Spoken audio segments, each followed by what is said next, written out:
All right, what's up, everybody? Welcome to the Tuesday 10X interview. Every Tuesday for I don't even know how many years. I mean, it's over 15 years. I have been interviewing someone amazing.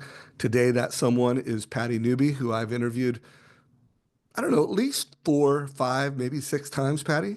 Yep. She is an incredible mortgage professional, does a lot of volume. She's going to do a little over 90 million this year. Although I loved it when I asked her, like, how are you doing? She didn't tell me how she was doing. She said, my team, my branch. She's got a branch that's going to do, I think you said about 120 million in Yep. volume this year. Exactly. And growing. So you're making a real difference in Texas. What community do you live out of or work out of Dallas? Well, our office is in Frisco, kind of North Dallas. But we've expanded to other states, and that's really helping our branch grow all by referral. So we're just having a blast. We're working Well, hard, but we're having a blast. Well, I'm looking forward to that because not everybody is having a blast in this I know. market. Patty is also a First Home IQ ambassador, so she has joined this mission to get more folks into home ownership younger and faster. Uh, I don't know if everybody realized, but the average age of a home buyer this year is 38. And I would push you go to. I've been using Perplexity a lot. That's my favorite AI tool at the moment, and just go to Perplexity, put it on mute. Well, actually, you don't need to put it on mute because we can't hear you, and just go, hey, Perplexity, what is the average age of home buyers over the past 30 years, year by year? So ask them to look at it year by year, and you know what? You'll see some 29s, you'll see a lot of 30s, a lot of 31s, 32 a couple times. Last year it went to 35. Today it's 38. And it's like a spike. It's like, guys, this is a crisis and it's also a real opportunity. So we're going to talk about opportunities in today's market. Patty, why don't you tell us a little bit about your team and your model and your referral sources, and then we'll talk about your roadmap to win in 25. So we brand ourselves as the loan designer, especially with a mortgage coach. It's easy to design loans, right? So we came up with that about 8 or so years ago. So we started out last year with, I'm going to say 8 people at our branch. We now have 18. We decided just like when, 2008 and heaven forbid 9/11, we decided to go up and down and in and out. And what I mean by that is, we'll work on a $3 million loan. We've got one in the funnel right now for 4 million. And we are absolutely honored if we can find a house for them at 200,000 too. So we cover the range. And then we started, in the DFW area, but I have a builder for the last 8 years, an hour and a half out. And we are expanding. I think we're in 6 different states. And now I have people from Pennsylvania to Colorado.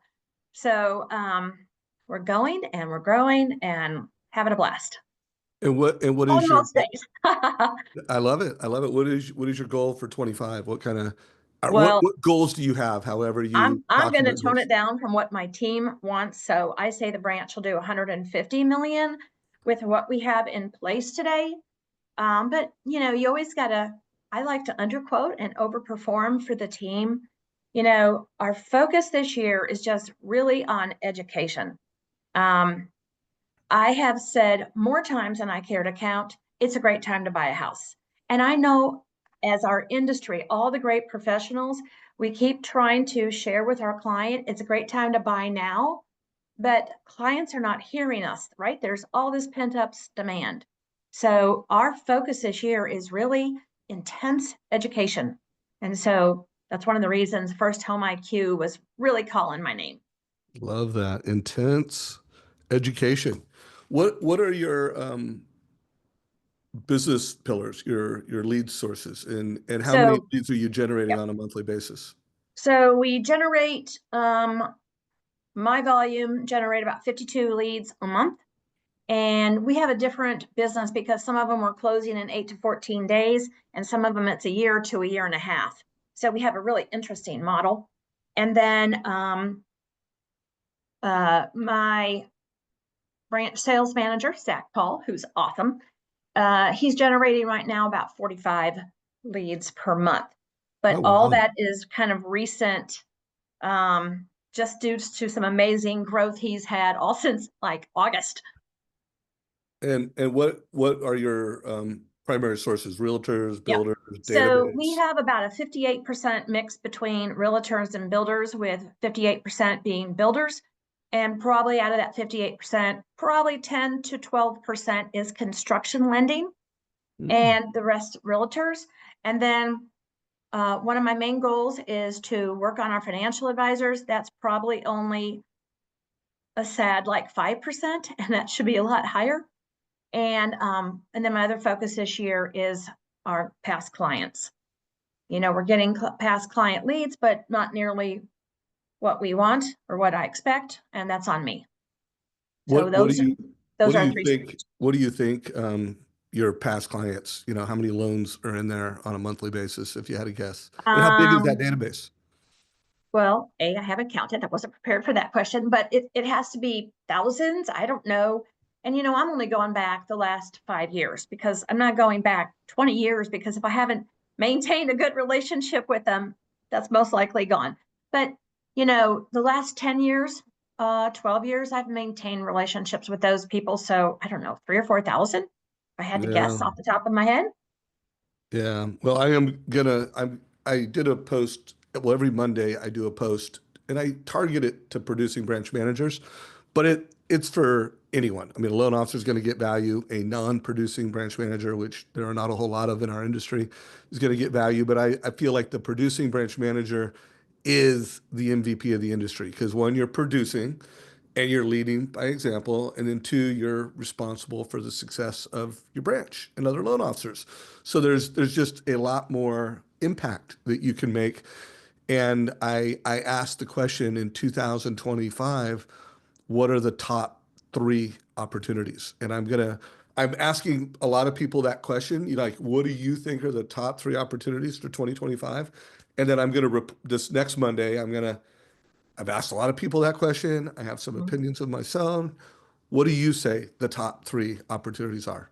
I would say in order: financial advisors, my past clients, and realtors.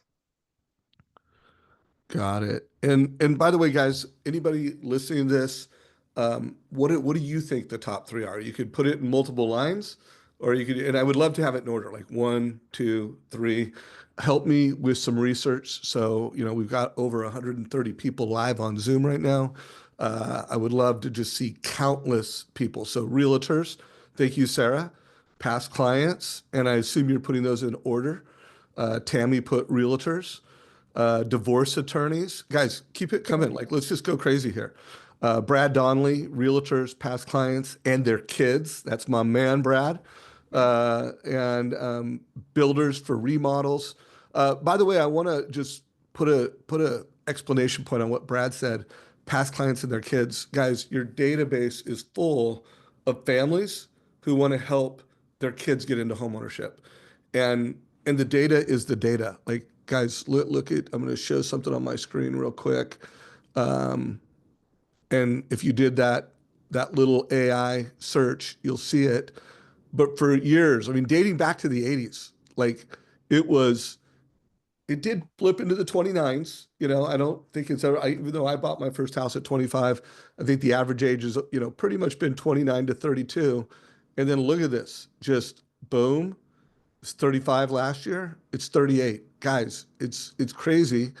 And it is how people build wealth with real estate in America.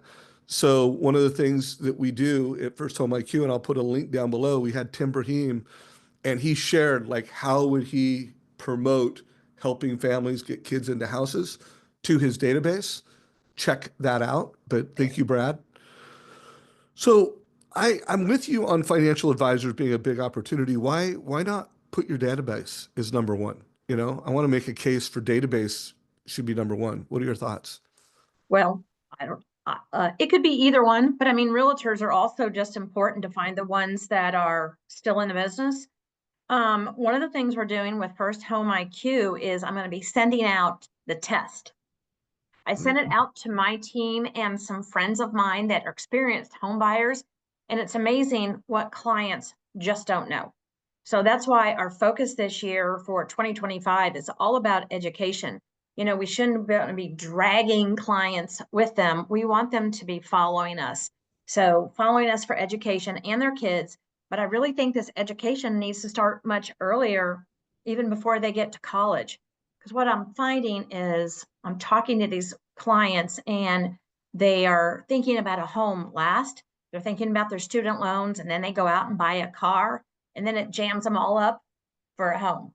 And the research I've done, it's 62% of people in America, their wealth is coming for their home. So what does a car do? It depreciates. What does a home do, right? So when we're not getting to clients early enough, then they're making decisions that could have a huge financial impact, tens of thousands or hundreds of thousands of dollars on their life for the rest of their life.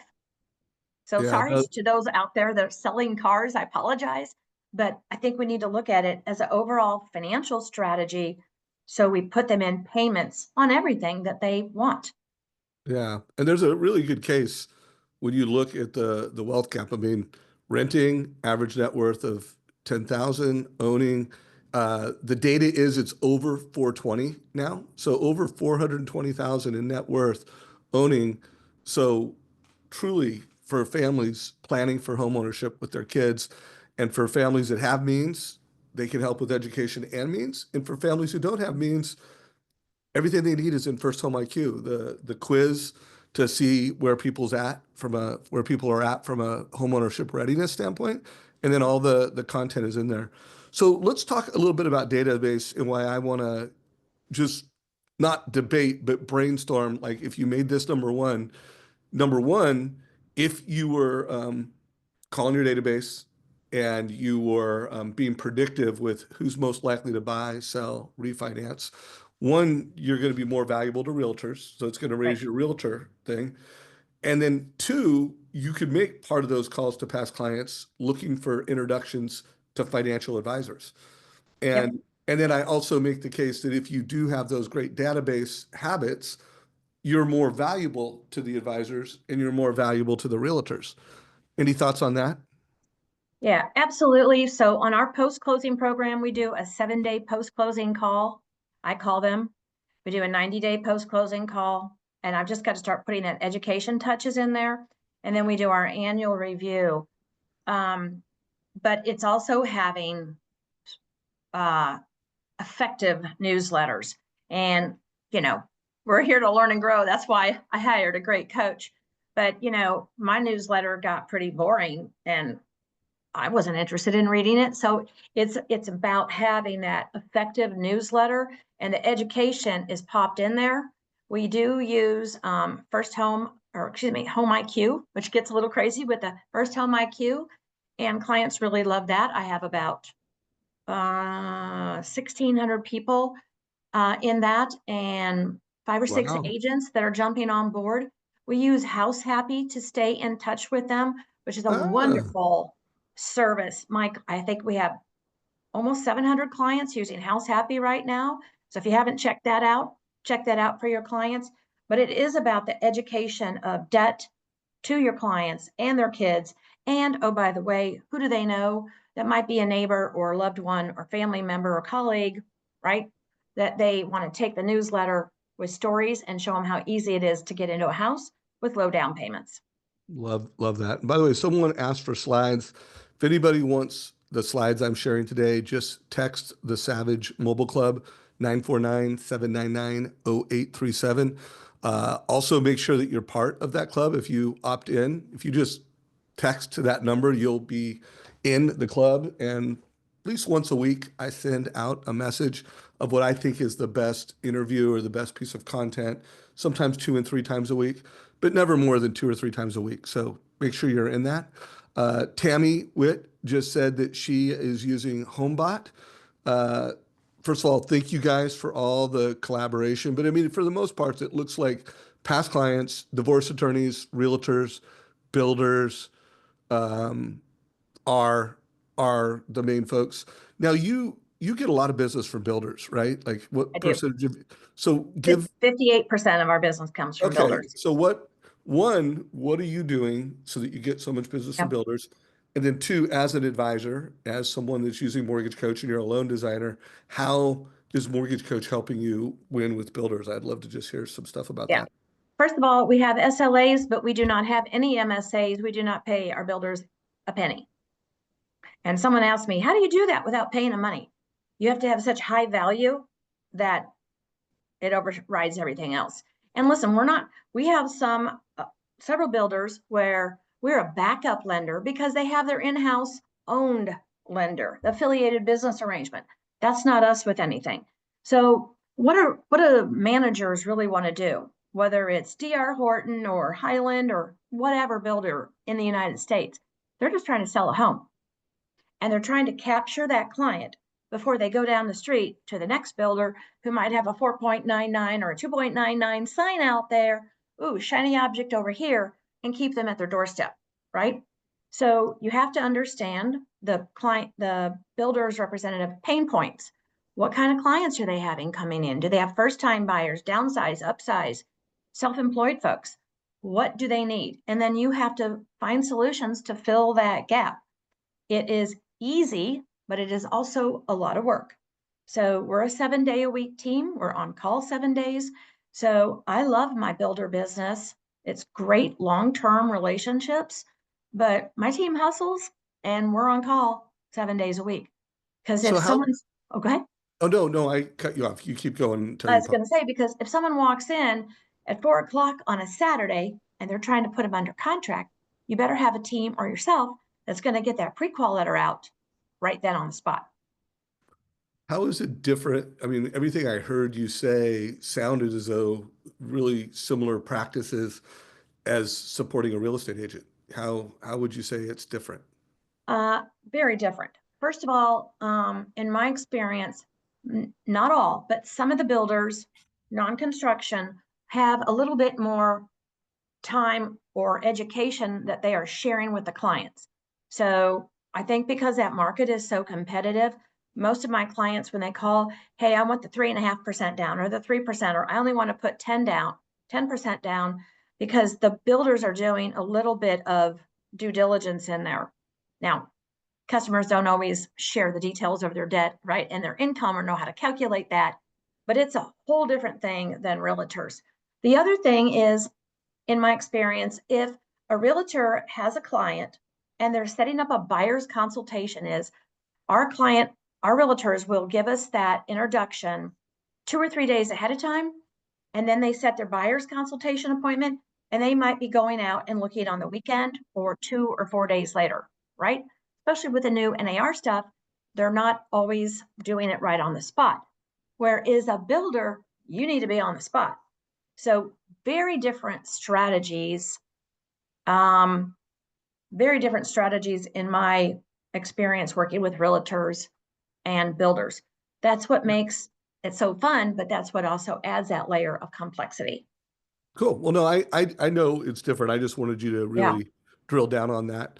So let's talk about this market in 2025, and then I'm going to flat out ask you what is your blueprint for growth. So, Mhm. and we'll unpack that. But I'm going to share a couple more slides, and remember, I put a number that if you want to get these, go there. So this is a number of different institutional sources that have put out interest rates forecasts for 2025. And one thing for sure, I don't see a 4.875 in there.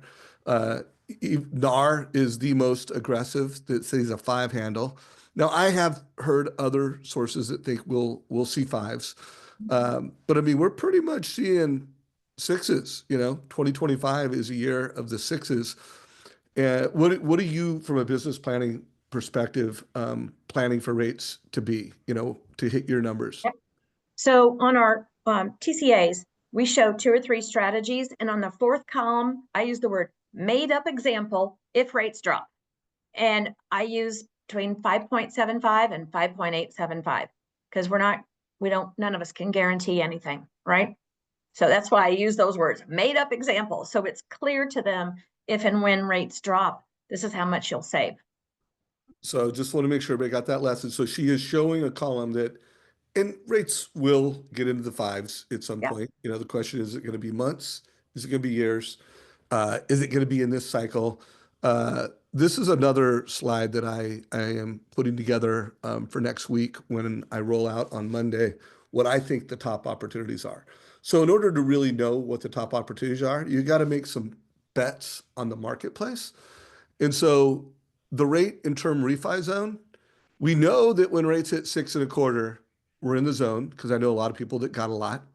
And then I'm guessing what rates will be next year. Now it is possible rates, if they go beneath 5.5, this box will move over. But guys, this is the zone. You know, these are the loans that are available from a rate and term refi. But guys, all of these people, which is more than 50% of Americans that own homes, have mortgages. They are all move up buyers. And guys, this is going to be a thing, first time sellers. Like that is a niche. People, you know, we talk about first time buyers. I think we need to start talking about, I got a first time seller strategy. And there's an educational experience that you give a first time seller that's different than someone that's bought and sold two, three, four homes. Just like there's a different experience that you give a first time buyer than someone who's bought and sold multiple times. So from an opportunities perspective, what do you, I'm not gonna ask you which one you think is better, but what are some things that you think a loan officer needs to have, skills, Yeah. strategies in order to get those folks that are at 2, 3, 4, 5% to either be a first time seller, second, third, fourth time, but to get folks to move up? Yeah. What's the conversation like?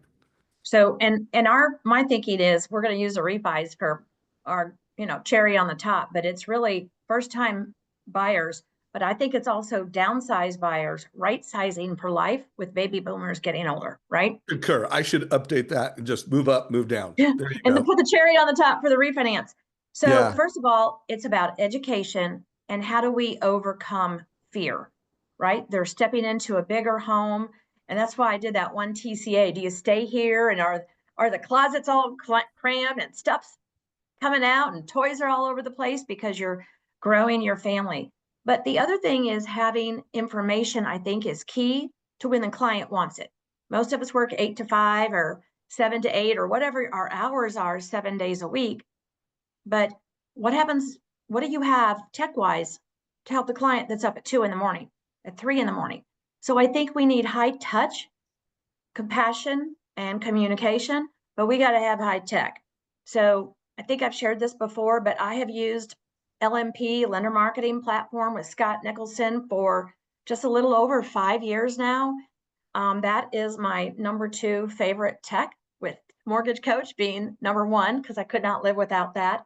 But our clients are jumping on the system 10, 20, 40 times. One client was on getting information 44 times. That was my highest. But 8 to 15 is the normal. That means clients have a desire for more information. And what do the first time home buyers want to do? They want to Google it. So LMP puts all your tech together, your YouTube channels, your Loom, your flyers, your TCAs, all those thoughts you have, and puts it together in one platform. So we deplatform the clients and keep them on our own ecosystem or platform. But we have to have that education, the details, and the timing of when the client desires. I could not agree more. I love that you called out Scott Nicholson Yeah, and woo, Lender Scott. Marketing Platform. If anyone else is using that platform, I'm hearing it more and more and more. If you are watching this in YouTube, we'll put a link down below. I'm a big fan of Scott, and anything that gives people clarity and confidence to make the right decision right now, I'm a big fan of. And obviously, here at Trust Engine, we work really hard to help folks do that. So walk me through someone that has a, I don't know, let's just say four, less than four or less, and how you would give them clarity Yep. and education to move up, like walk through the experience. And I know you have, if you have a mortgage coach on that, show it. And then also if there's a way that you're using Lender Marketing Platform to show that, feel free to Okay. show and tell. Do you want to Teach pull us. yours? You want to pull your link up or you want me to show mine? Which one do you want to do? for, well, if you want to pull it up, I'll chat while you pull it up because I only have one screen in front of me. That would be awesome. Yeah. But, So there you you go. know, It's I me. think So the main thing, this is an example of yep, how Patty is a sample of, hey, leave the mid fours and move to a mid six and go ahead and make the case. yeah. So I think you really have to understand the pain points. Why are they trying to move up? Because we all talk to so many clients that I heard rates are coming down. I'm going to wait till they're down to the 2, 3s, or 4s. So you spend all this time educating them on the facts that they're not going back down to the 2s, or it would take, right, a major global event that we're not predicting, right? So what I show them is where they are today, but you've got to understand the pain points. And that's why I was kind of silly in the video, but you have toys all over the floor. And, I know family members that, oh my gosh, their closets are stuffed because they've outgrown their house. So where do you sacrifice? Because people today only have so much, income to write on, to pay their bills. So in the first column, we'll show them what it could be, a sample of what it could be today in the sixes. And then you have to get in the client's head and ask them, if they wait a while, what do they think that house will cost in the future? And with all this pent up demand, I really believe, and in the DFW area, we are back to multiple offers, even at $1 million in some cases. Not in every neighborhood, not on every home, but we are in multiple areas, probably 30% of the time. So when rates drop, what do we think is going to happen? Okay. And then I show the client what happens if we buy now and rates drop. I think the key thing in there is, let's grow that net worth today, but even though the payment might be a little higher, look at the difference in debt. So do you really want to be that much deeper in debt because you want to wait a little while? I don't know. This is where you have to understand the pain point. And I think we need to take our time and just ask enough questions versus just throwing a solution or throwing a rate sheet or fee sheet. I see that so many times. I had a client last night applied. We did the TCA. I did the plan this morning at 7:30. We're getting the contract in a few minutes. And he said, I want to know what your rate is compared to everybody else. So I asked some questions about why that was important. And I'll tell you what, they chose a higher rate because they believe they're going to refinance in 3 years.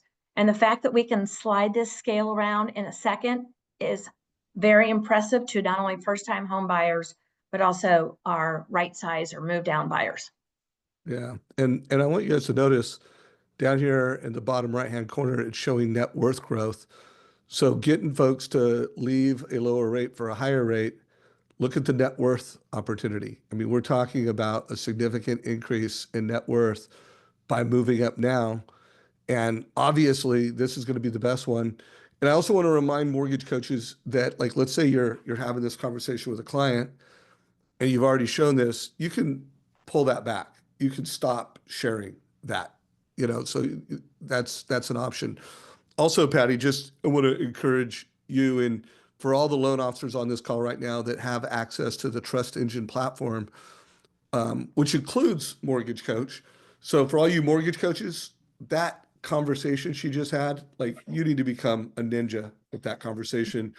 And that is one of the biggest opportunities in America right now. There's millions of consumers, and we know that because at Trust Engine, we are monitoring databases, looking for who's eligible to move up or move down, and who's got a high propensity score to move up and move down. And so if you have the Trust Engine app, you can see, oh, hey, here's a move up buyer. I click on that move up buyer, and now you can call, text, email. We've got scripts built into it. So literally copy, paste, hit the text button, copy, paste, boom, reach out to that consumer and deliver a total cost analysis. It's got an evolving integration with Mortgage Coach. It's got all the data you need so that you can have a very comprehensive conversation with the client. And then, by the way, Patty, one of these days, hopefully we'll get this rolled out at your company. But Mhm. for everyone that's doing this, like we are looking for more success stories. So if you're using this app and you're having success identifying opportunities in your database, there's a move down, there's a move up, it will identify first-time home buyers, it will identify debt consolidation folks. Um, this that is the future the Mhm. future of lending is here today. Yeah. Identify opportunities in your database, reach out to them, show them how they can build equity faster, show them how they can have the right home right now. Cool. So what's another conversation you're having a lot? What's another? Well, the other thing I would say is I think one of the most underutilized sections of the TCA is the tab 3, right? Wow. And so we use that a lot. We screenshot the debts for a client, and most consumers do not realize that they have as much debt as they do. So, we ask them if they're open to looking to other ideas because they come in and they apply with 5 or 10% down when they move up. They have all this equity and they don't understand that, $1,000 on a mortgage is about $6.50 to $7 per thousand, and they could go get debt free and wipe out $1,000 a monthly check or debts and give themselves some peace of mind, you know? So I think that's a very underutilized portion. I love that tab. But let's try and get Americans a little bit more debt free, but also educate them so they don't get back into debt after they use all their equity to pay it off. Big Love, passion. love that. So we're at the halfway point. If anybody has questions for Patty, put them in chat. We'll have time to get to them. So walk me through you called it your blueprint. What is your Yep. blueprint for growth in 25? Yeah. Basically, it's about education. It's funny. Last year we were Spark Your Success, and this year we're a blueprint through partnership. So it is providing the realtors, let's just take realtors for example, providing realtors with facts and education in their hands so that as they run across people, they can educate folks as well. We use LMP to do that. We use First Home IQ. And my third tech stack that I really love is FinLocker. Um, Hmm. so you know about FinLocker. By the way, do you know we just rolled out a First Home IQ FinLocker partnership? Yeah. Yeah, and I've had FinLocker for about a year. I was a little slow to roll it out, but for those listening, FinLocker is a way to, through a retail algorithm, it's a way to help clients increase their score, get ready to buy, and the system sends you a, hey, I'm ready type of email. Maybe while they're building, let's get your credit score up, or post closing, let's work to get that credit score up from a 680 to a 700. So when and if we do refinance, we're ready to go with a great solution. So that's how we're doing it, and we're private branding that to our realtors so they have that at the tip of their on their hands as a QR code. One of the things I did in LMP is my team helped me shoot videos for all the potential issues, credit, debt, I don't have any money down. And so all my agents, they have that at their fingertips, like, hey, what's your problem? And they can send it to them very easily. Also, LMP, you mentioned this so we're mixing this up. LMP does listings for the realtors. So what are you doing? What are we doing to help realtors move that property, which generates sales, which helps our community? That's another section. We've been doing that for a couple of years for our realtors to help them move that. For y'all that don't have maybe LMP, it takes all of your tech information. It takes the realtor's listing, their MLS, pictures, their website, their Matterport, if they have one, and throws the TCA in there so they can show their buyer affordability. Now, I personally haven't gotten any loans for it, which is fine, but we're helping our agents, which in turn helps our clients. So that's some of the things we're doing for education to start with. And we're trying to not roll out too many things to our realtors all at once, let them embrace one or two new ideas, every quarter. Yeah, and I want to remind folks, I interviewed Patty in August, and I'm showing a screenshot of this just so you guys can see, like we went through in detail, like what was she doing to win in August, And she actually, I think, kind of showed how she uses LMP here. So Yep. you can kind of see that. She showed how she integrates Mortgage Coach into it. Um, let's see, is there a link? I've made Uh, a lot of updates. by the way, there is a link to the lender There, right marketing down below, platform. the loan And designer dot lender. yeah, and there'll be a link here too. And I just put a link to it. I think Teresa just asked for that. Also, Teresa, if you are not already a First Home IQ ambassador, highly recommend you become one. You will, have access to the FinLocker app, the First Home IQ FinLocker app. So be sure to, oh, you already are. Thank you, Teresa. And guys, I just want to remind mortgage professionals, like we can make a real difference in helping families put their kids into homeownership younger and faster. And by doing that, you're going to help realtors sell more homes and you're going to do more loans. So there's a way to address one of America's biggest problems. Uh, One of the things that Tim Brahim loved about this strategy is that it's a great database strategy. Like if you help a family put their kids into homeownership or even educate their homeownership, talk about retention and loyalty between the actual app, the Trust Engine app, and the that like you will have a client for life. Um, Oh, Pam, yeah, that is like our product is the Trust Engine platform, which includes Mortgage Coach, and it is an enterprise solution. So tell your management team to reach out. And you can either go to trustengine.com, upper right-hand corner, request a demo, or shoot me an email, dave@mortgagecoach.com. I mean, that is my job, getting adoption of our app and getting more loan officers to use the app. Like, I don't know if anyone noticed on LinkedIn today, I posted a change in my role from Chief Innovation Officer to Chief Growth Officer. And just to put more focus, like after being the Chief Innovation Officer for a couple of years, focusing on new and better ways to do everything, I started realizing, you know what? That's a tool for growth. And you're either growing or you're dying, and growing is everything. And in order to grow, a lot of people need to just change their bad habits. So pumped about that.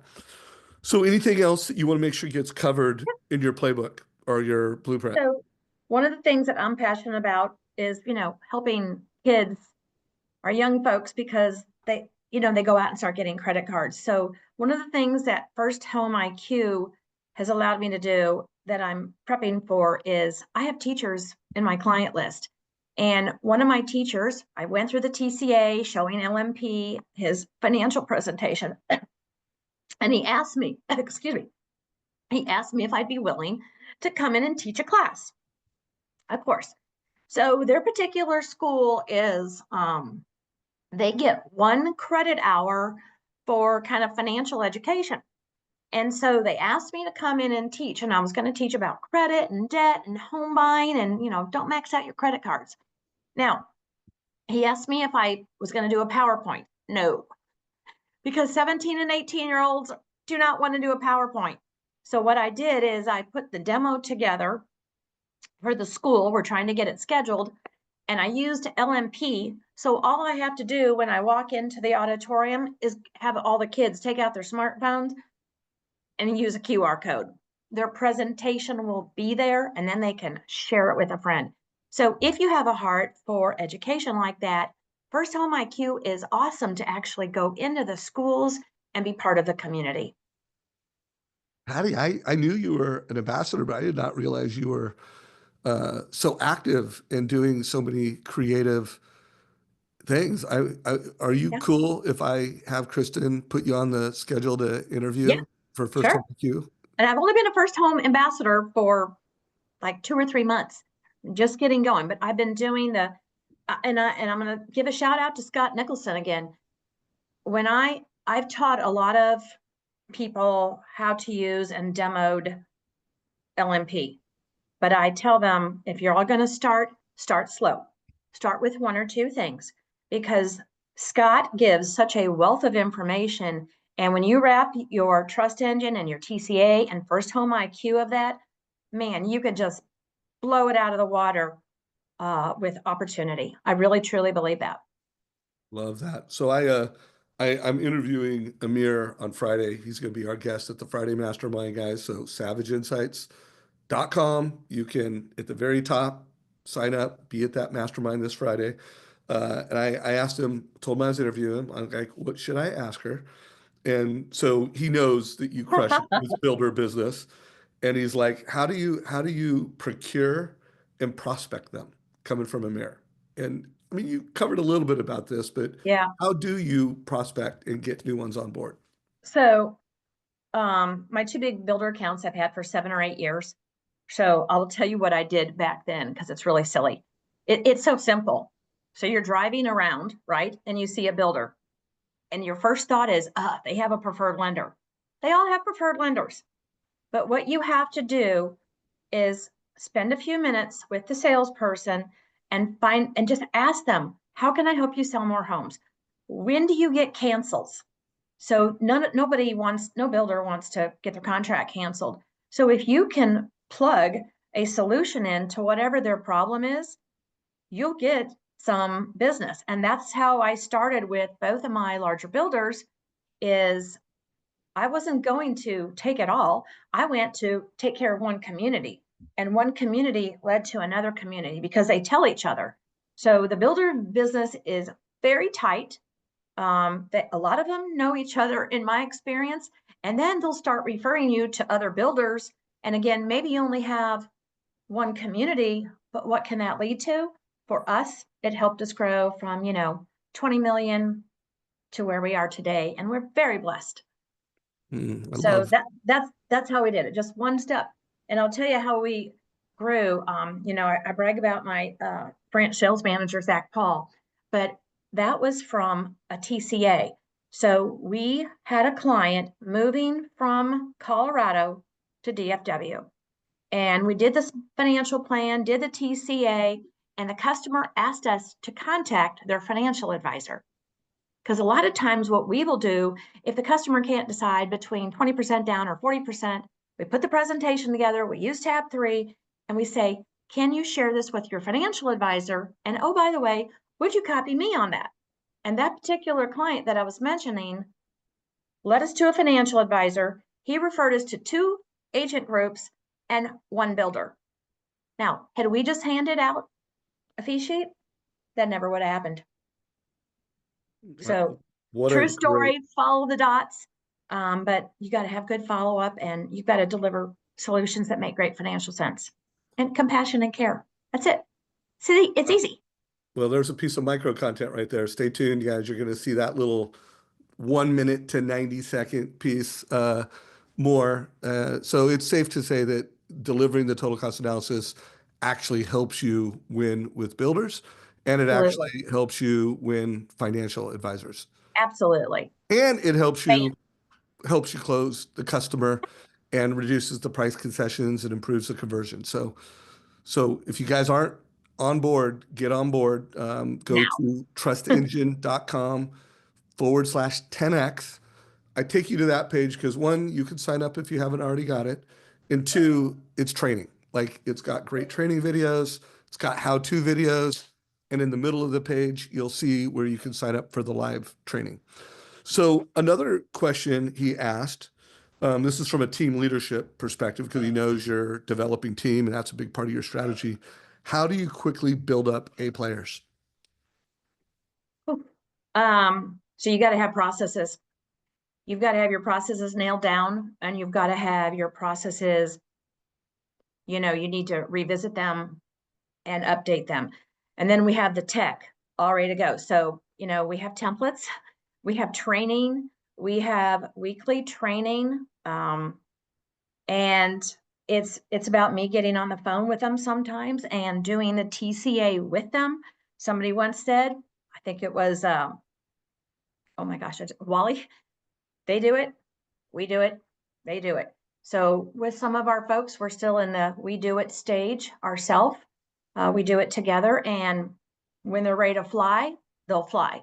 But right now, it's about offering that additional support so that we can train them up correctly. So tech, we've got to have training, we have to have systems and processes, and then we just have to help them do the work.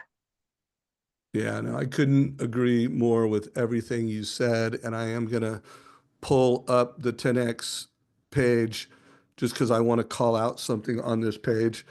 Uh, like if you go to the bottom, it's how-to videos. And in the middle, it's signing up for our daily live training. Like literally, you could sign up tomorrow and learn how to do that strategy that Patty did. It's like we call it the cost of waiting. Like, hey, should I buy now or should I wait? Uh, and then up top, we've got these training videos, how to win purchases, refis, win with rate shoppers. In the middle, I don't know if you've ever watched this one, Patty. I recommend How to Turn Loan Officers into Mortgage Coaches. This gentleman is the vice president of sales for about 34, 40 loan officers, and his job is training and Mhm. execution. And his average loan officer closes 6 loans per month. Great. So really good video. So anyways, go to this page, check it out. Um, the other thing he had asked, because I'm big on coaching, I'm big on training, and we're now rolling into the end of the year, preparing for the new year. Said, why do you still coach despite doing 100 million in volume or 90 million in volume? Like what does Yeah. coaching mean to you? So first of all, it's about growth. I've been with Amir for a year now, and I'm going to continue because best coaching experience I've ever had. But I think we have to put money into time and money into our business. If you want to have a business that grows, what are you doing to help it grow? And sometimes you can have, whatever top producer or whatever out there with the best sales, et cetera. But what are the little micro changes that make you more effective? So we've been working on micro changes all year. We've been working on some big changes. I had one change that we implemented, and we figured it saved us about 40 hours a month in team production time. So I'm here to continue to learn. And I don't care how long I've been in this business. If I have the attitude that I'm not learning and growing, oh, something's way wrong. But I think we grow as people. And that's why we're on here today. And that's why I listen to your podcast and everything too, so that I can learn from other people. And we take those little bit of snippets and we keep having a blast. I tell my team we want to make money and we want to have fun, but one without the other just doesn't work. Yeah, no, agreed. And I want to check out growth coaching. We'll talk more to Amir, the founder who runs that, the head coach. Also, want to make sure everyone do the modern mortgage IQ assessment. So this is a platform that really follows the life wheel, but only for a modern mortgage advisor. There's a mindset that's different around modern mortgage advisors. There's leadership skills that are different. There's use of technology that's different. Advice, yeah, that's trust engine.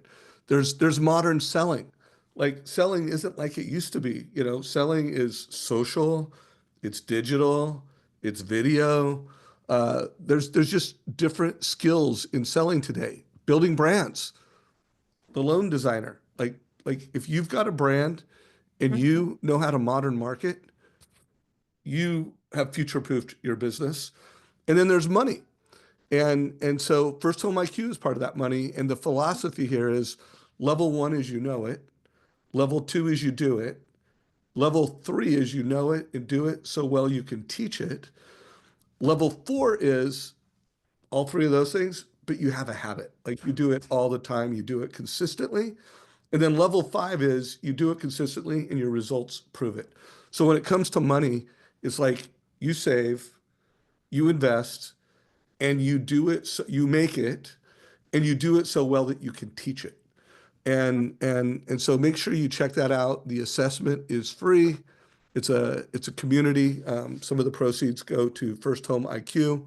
I urge you guys to get involved in that community, sign up, be active. It's got a lot of producing branch managers in it because the content is all micro content. It's all less than 10 minutes. And it's things that you can use to grow as a manager, and it's things that you can also share with your team to grow. So check that out, Patty. Um, Okay, and I think you already did the assessment. How'd you do? I did. How'd you I do? did pretty good. Some were like really great, and a couple were little need work, but that's what happens, Yeah, right? well, and by the way, that's what time it is right now, guys. Make sure you're assessing yourself in all areas of your business. And get your So, business plan done if you haven't done one. We start every fourth quarter with wrapping up that business plan. and guys, if you have questions, get them now because we're going to run out of time soon. I see a question from Mike here. Do you provide builders those super low rates, or are you talking about just being their backup lender? It's so hard to compete with the builder. Um, Yep, Thoughts on that's that? a multi-part question. So some that we're a backup lender, we're doing non-QM stuff. Or we underwrite with no overlays and their in-house person has a lot of overlays. I'll give you one example. We had a executed job offer. The other lender would not even accept that until they were at the job for 2 years. So go find out where that community's holes are. No, we do not discount our rates. It's what everybody else gets. But you know what? Your builders are trying to get the home sold. And it depends on what's going on in the market, right? Are they ready to sell or they have 5 backup offers?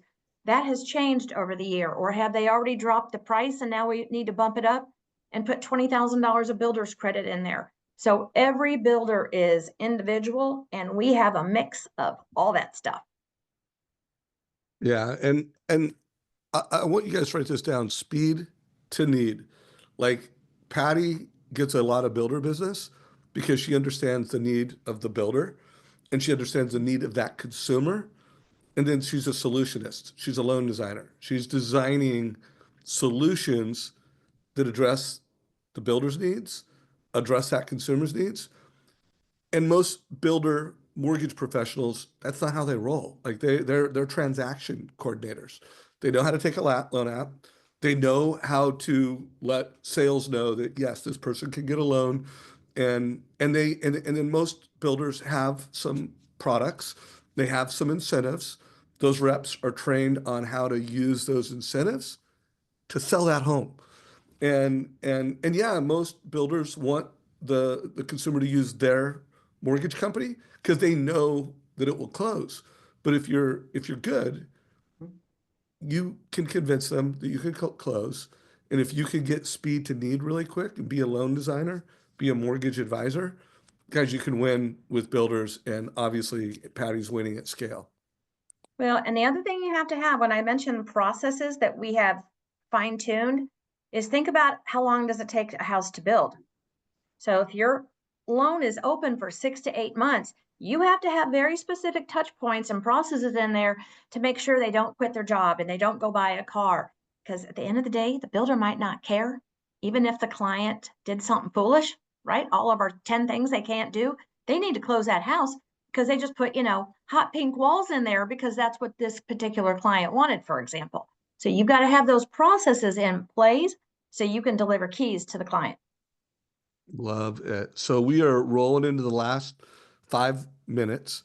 In terms of podcasts that you follow, content that you consume, things that you do so that you're better, just getting Mhm. better and better and better. Because that's one thing I've noticed with you. You're always positive, you're always happy, never bitter, always better. Patty Newby. Where do what do you put in that mind of yours? Yeah. So I'm getting all the Inman articles, I'm Housing Wire, and um, I'm one of those wacky people that gets up kind of early, so I'm an early bird. So I am listening to podcasts and my Go Coaching and other folks there, and things like that, and reading material. I'm usually doing that at 6:30 or 7 in the morning with a cup of coffee when it's quiet and no one's bothering me, and that's just my quiet time. And so that's when I'm consuming content, or you know I've been known to bake cookies, Christmas cookies, and be watching a podcast at the same time. I So it, love it that. doesn't matter. You got to pick out what is your style. But that time when we are calling consumers, that is my time to be done with that so that I can be available for my team or consumers or my ops team. Love that. And then just want to push everyone, if you're watching this on the Mortgage Coach YouTube channel. If you have not subscribed, Awesome. subscribe, and you'll get an alert every time we put a new video in there, which is a couple times a week. And it's people like Patty. You want to see what the best in the country are doing. That is the place to do it. Any books that you've read lately? Anything that jumps out at you? Or if there was one Here's book that you here's recommend the to one I folks? just bought. So it is the Success Map. I got it on Amazon by Stacy Lynn Masser, and I've only read a little bit of it. It's actually for realtors, but like daily tasks and things like that. So it's more of a calendar, but that just showed up on my desk. Got So it. So a good realtor book. yeah, And it's a good thing to share with your realtors. by the Yeah, way, how is the NAR settlement playing out in your market with your agents? Is there any problems or opportunities that it's presented for you? there's just a few problems. I did 4 or 5 workshops to get everyone prepared. On my LMP, I used Word documents to share with them. I used TCAs to explain it. So I haven't had too much issue. There's always the realtor or client that is just not going to take advice, or the client that's not going to listen. And usually they end up listening because they're not selling their house, right? So sometimes we just have to go through a little more pains with some individuals. But that's why it's important to, be mindful of who you want to work with, because not all realtors like all of us, right? What is the realtor group that likes us, and what's the realtor the group that likes you? Love it. So guys, we're going to go into wrap up mode. Hopefully you're getting value from this content. Uh, my role now as Chief Growth Officer is loan officer adoption of the Trust Engine app and growth. And I want to push everyone on this, guys. 2025 can be your best year yet, regardless of interest rates. Like Right. you know what matters more than interest rates? Your best practice processes delivered consistently in the marketplace. If you are giving a fee worksheet to a loan officer and not a mortgage coach, you are losing loans. I am going to advocate strongly that your database needs to be your number one priority. And if you are being predictive with your database, if you are calling into that database when it makes sense, and you're giving advice, realtors will follow you. Mhm. Financial advisors will want to do business with you. And then it's just a question of volume. Like how many calls do you make? What is the number of leads that you need to generate per month? By the way, closing thought for anyone that's not making the calls that they need to do from a prospecting perspective. What's the Patty Newby sales manager? What do you expect loan officers to do from a prospecting, sales, lead gen standpoint? Yep. Well, for leads, I expect them to call within a 15-minute time frame. I expect 2-hour return phone calls, and it doesn't need to necessarily be for the mortgage advisor. It can be for someone else on the team. But I know some folks are just fearful that they're going to get hung up on, right? But practice. Amir has scripts. I know we have scripts. I bet your branch manager has some scripts for you to share. But you know what? What's the worst that can happen, right? The worst that can happen is the client's not ready, or you open up a dialogue, or they just hang up on you. And that's okay too. But you got to get over your fear. It's like doing video. I was horrible. And some of my videos, I'm still blinking funny, or my face is weird. I don't know. But you just be genuine, be humble, and just stop making excuses and make the calls. Let's go. Stop making Let's go. excuses. Make the call. Patty, you've been amazing. Hopefully, you got value. Share this with mortgage friends. If you are a manager or leader, share this with your team. All the links and the value that we gave will be down below in the show notes. So if you're watching this in YouTube, all the links will be down below. And if you have not signed up for Savage Insights Mobile Club, get on the Mobile Club. I put the number in chat. And I think you killed it, Patty. Thank you very much. Brad Donnelly, what's up? It's been too long, brother. Let's catch up. And thank you for everyone who joined today's call. This is a wrap. Bye now. How do you sign off? Let's have a great 2025, right? Let's go. Let's go. Have a great 25. All right. Happy holidays and Merry Christmas, y'all. Bye. Merry Christmas, y'all.